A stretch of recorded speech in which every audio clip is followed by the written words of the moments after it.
Hello! இன்னைக்கும் ஒரு அழகான கதைய பத்தி தாங்க பார்க்க போறோம். ஒரு கிராமத்துல ஆடம் அப்படிங்கிறவரும், ஆபேல் அப்படிங்கிறவங்களும் நண்பர்களா இருந்தாங்களாம். இதுல இந்த ஆடம் அப்படிங்கிறவரு முடி திருத்தும் ஒரு நிலையம் வச்சிருந்தாராம். ஆபேல் நிறைய நேரங்கள்ல கடவுள பத்தி ஆடம் கிட்ட சொல்லியும், ஆடம்க்கு கடவுள் நம்பிக்கையே இல்லையாம். இப்படிதான் அவங்களுக்குள்ள ஒரு நாள் பேசிக்கிட்டு இருக்கும்போது, ஆடம் ஆபேல் கிட்ட சொன்னாராம், கடவுள்னு ஒருத்தர் இருந்திருந்தார்னா எத்தனையோ காரியங்கள் நன்மையா முடிஞ்சிருக்கும். அதனால என்னால கடவுள நம்ப முடியாதுன்னு சொன்னாராம்.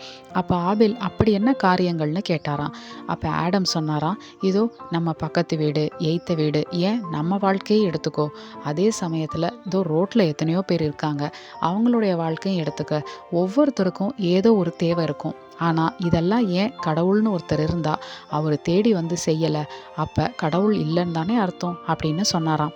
இதெல்லாத்தையும் பொறுமையா ஆபேல் கேட்டுக்கிட்டு இருந்தாராம். ஒரு அரை மணி நேரம் கழிச்சு மறுபடியும் ஆடமுடைய முடி திருத்தும் நிலையத்திற்கு ரொம்ப வயது முதிர்ந்த ஒருத்தரை கூட்டிக்கிட்டு ஆபேல் வந்தாராம். அவரு தலை ஃபுல்லா நிறைய முடியோடையும், முகம் ஃபுல்லா நிறைய தாடியோடையும் இருந்தாராம்.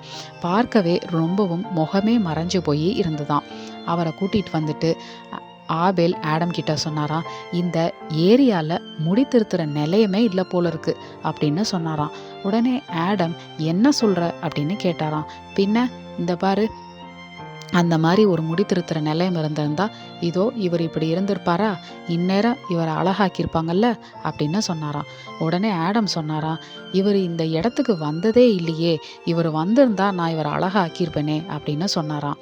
அப்ப ஆபேல் சிரிச்சுக்கிட்டே சொன்னாராம், அதே போலதான் நமக்கு ஒரு தேவை அப்படின்னா நம்ம தான் கடவுளை தேடி போகணும்.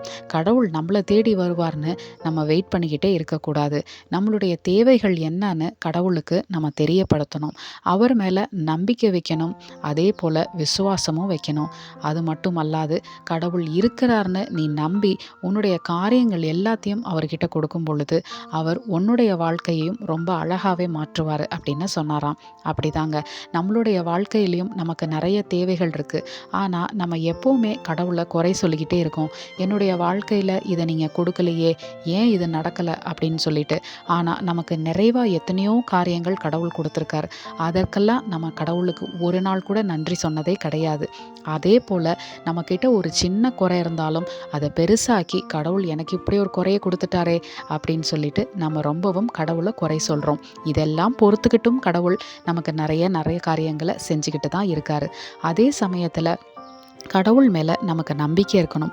நம்மளுடைய தேவைகளை கடவுள்கிட்ட ஜெபம் மூலியமாக தெரியப்படுத்தும் பொழுது நம்மளுடைய காரியங்கள் எல்லாமே நடக்கும். நீங்களும் அதே போல் ஜெபம் மூலியமாக விசுவாசத்தோட கடவுள்கிட்ட உங்களுடைய காரியங்களை தெரியப்படுத்துங்க. கடவுளுடைய சித்தம் இருந்தால் கண்டிப்பாக அந்த காரியங்கள் உங்களுடைய வாழ்க்கையில் நடந்தேறும். ஆமேன்.